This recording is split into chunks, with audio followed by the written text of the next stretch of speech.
మనకి ఎల్లప్పుడూ ఐశ్వర్యం లభిస్తూనే ఉండాలంటే, దరిద్రం అనేది లేకుండానే ఉండాలంటే, ఎప్పుడూ డబ్బులు బాగా వస్తూనే ఉండాలంటే మన ఇంట్లో కొన్ని వస్తువులు ఉండాలని పరిహార శాస్త్రంలో చెప్పడం జరిగింది. వాటిలో ముఖ్యమైనటువంటి వస్తువులు ఏంటంటే రోలు, రోకలి.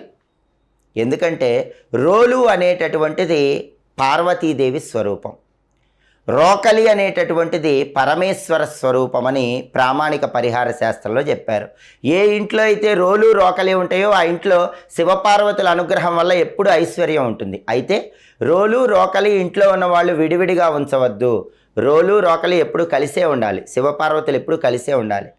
ఒక ఇంట్లో శుభకార్యక్రమం కోసం పసుపు దంచితే రోట్లో అతి తొందరలోనే ఇంకా శుభ కార్యక్రమాలు జరుగుతూ ఉంటాయి. అంతటి శక్తి రోలు, రోకలికి ఉంటుంది. ఆ తర్వాత ఖచ్చితంగా ఇంట్లో ఉండాల్సిన వస్తువు చాట.